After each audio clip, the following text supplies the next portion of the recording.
एक महिला थी सनहोरा ग्राम की, जिनका नाम था द्रौपदी, जो वहां की सरपंच थी। देर रात में एक बैठक चल रही थी और उस बैठक के दौरान वहां के प्रखंड विकास अधिकारी के समक्ष उन्हें निर्वस्त्र कर दिया जाता है। इस घटना को द्रौपदी चीरहरण की घटना कहा जाता है।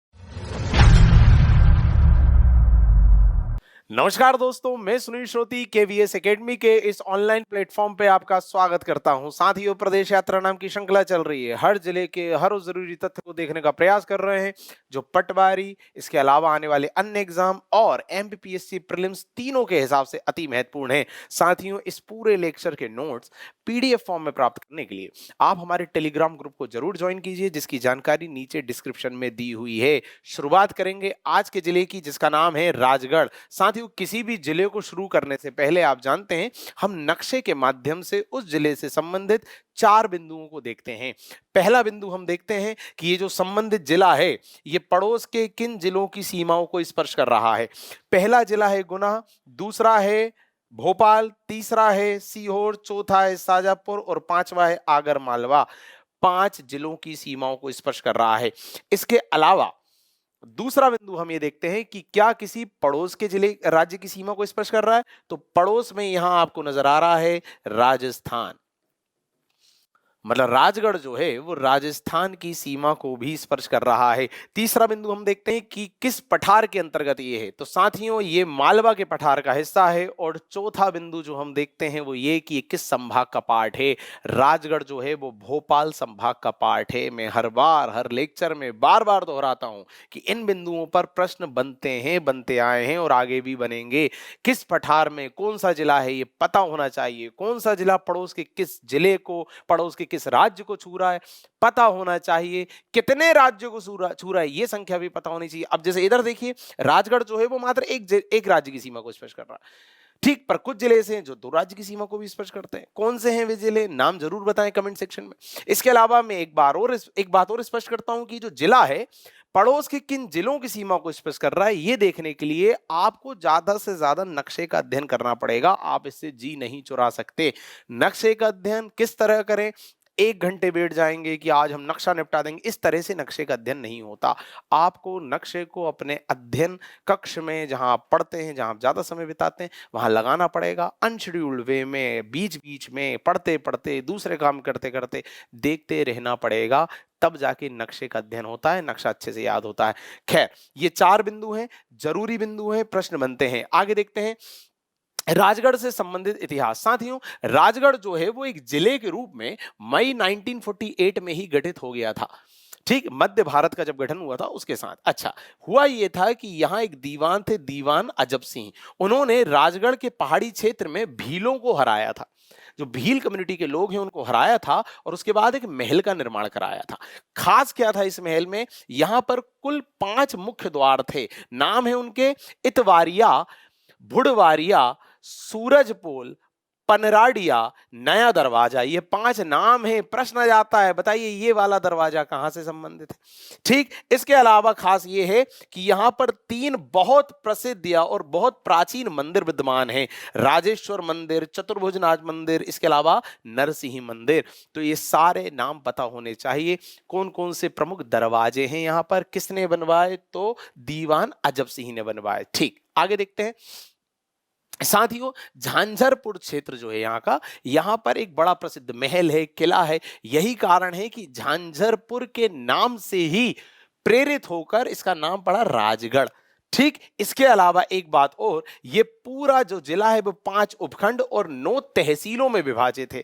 और इंपॉर्टेंट ऐतिहासिक संदर्भों में यह है कि जो रानी रूपमती थी, बाज बहादुर रूपमती की कहानी हमने सुनी हुई है। तो जो रानी रूपमती है, उस रानी रूपमती का मकबरा यहां विद्यमान है। कहां, राजगढ़ के सारंगपुर में। प्रश्न एक ये भी आएगा कि सारंगपुर का संबंध किस जिले से है, राजगढ़ जिले से है। और रानी रूपमती का मकबरा कहां है, तो सारंगपुर में। ये सारे ऐतिहासिक बिंदु थे। क्या क्या देखा हमने कि भाई कब गठित हुआ, तो 1948 में हुआ। दूसरा हमने देखा कि खास क्या है यहां पर ऐतिहासिक। हमने देखा कि एक दीवान ने मंदिर बनवाए, महल बनवाए, 5 प्रमुख दरवाजे हैं।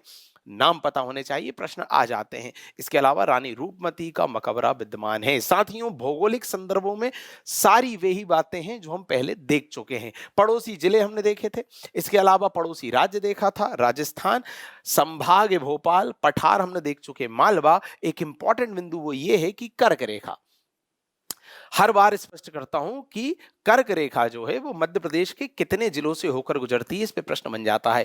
मध्य प्रदेश के कुल 14 जिले ऐसे हैं जहां से कर्क रेखा होकर गुजरती है, उनमें से राजगढ़ भी एक है। प्रश्न आ जाएगा कि निम्न में से कहां से कर्क रेखा नहीं गुजरती। साथियों, ये जो जिला है ये किस नदी के तट पर बसा हुआ है? तो राजगढ़ नाम का जो जिला है वो पार्वती नदी के तट पर बसा हुआ है। इसके अलावा और कौन सा जिला था जो पार्वती नदी के तट पर बसा था? तो वो शाजापुर था। मेरे पुराने ही लेक्चर में मैंने आपको स्पष्ट किया था जब मैं शाजापुर रिकॉर्ड कर रहा था। तो आपको हर जिले से संबंधित नदियों के नाम भी पता होने चाहिए कि किस नदी के तट पर बसा हुआ है।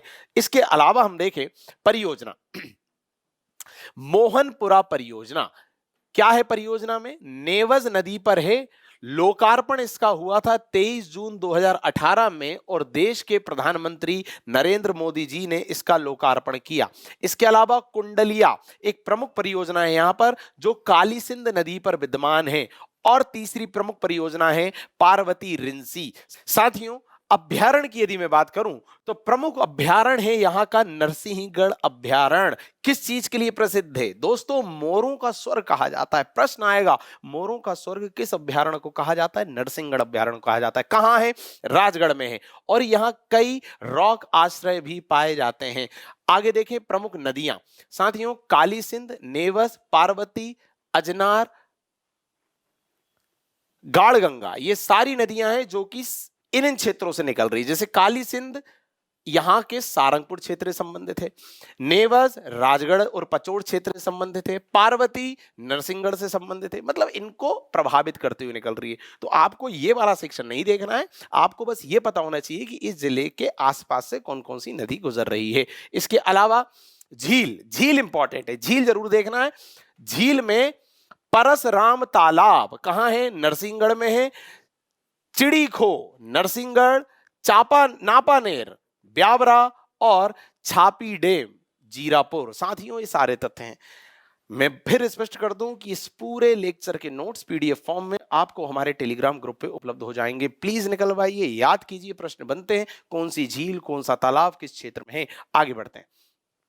उत्पादन। साथियों, यहां का जो सारंगपुर जिला है वो हथकरघा के लिए प्रसिद्ध है, क्लस्टर माना जाता है। और यहां पर अधिकांश बुनकर रहवास करते हैं और इस तरह से साड़ियों का निर्माण होता है। आगे देखते हैं। तो सारंगपुर किस चीज के लिए प्रसिद्ध है? सारंगपुर हथकरघा, क्लस्टर, साड़ी निर्माण, इस सब के लिए प्रसिद्ध है। प्रमुख स्थल की बात करूं तो यहां श्रीनाथ जी का बड़ा मंदिर विद्यमान है। श्रीनाथ जी का मंदिर कहां है? बस ये देख लेना, राजगढ़ में है। आगे देखते हैं। कुछ खास नहीं है, ये मंदिर का चित्र है, कुछ नहीं आएगा इसके अलावा। यदि मंदिर का नाम भी याद है तो काफी है। अच्छा, घुरेल पशुपतिनाथ मंदिर कहां है? ब्यावरा में है। ब्यावरा कहां है? राजगढ़ में। देखिए इंपॉर्टेंट क्या होता है, मैं बार बार स्पष्ट करता हूं, ये इंपॉर्टेंट होता है कि कोई जिला, कोई तहसील किस जिले का पार्ट है। ब्यावरा राजगढ़ का पार्ट है, सारंगपुर राजगढ़ का पार्ट है, नरसिंहगढ़ राजगढ़ का पार्ट है, पचोर राजगढ़ का पार्ट है।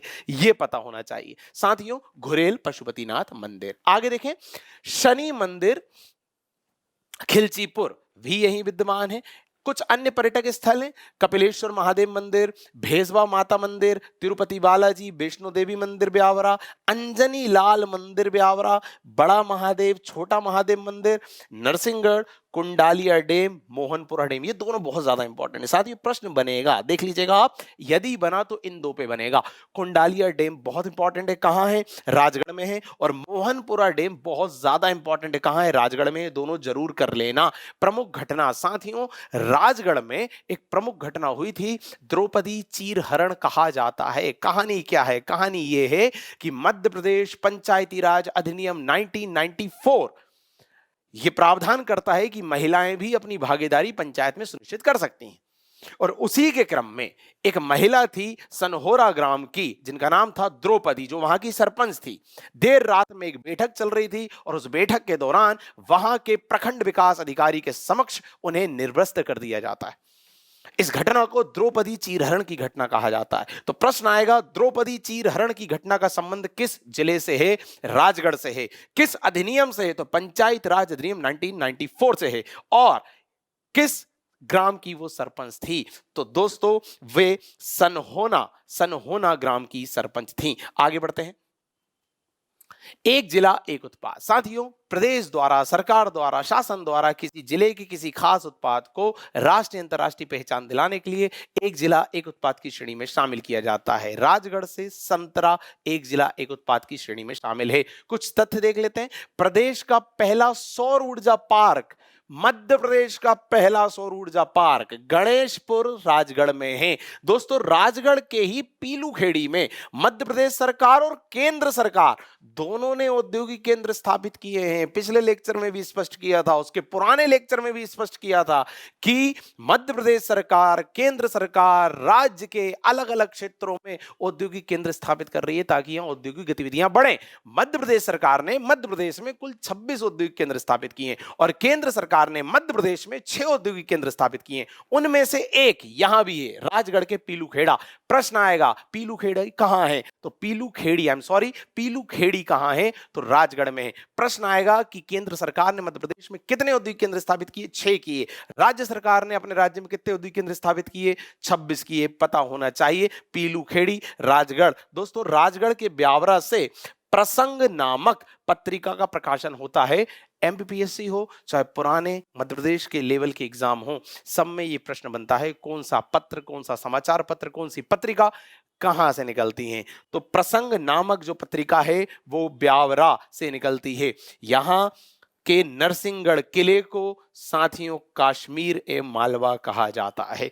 राजगढ़ का नरसिंहगढ़ किला क्या कहलाता है? कश्मीर ए मालवा। ये बहुत ज्यादा इंपॉर्टेंट तथ्य है। राजगढ़ से संबंधित हर जरूरी तथ्य को कम समय में पहुंचाने का मैंने प्रयास किया। यह प्रयास आगे जारी रहेगा। प्रदेश यात्रा के बाकी जिले जल्द से जल्द आप तक पहुंचाए जाएंगे।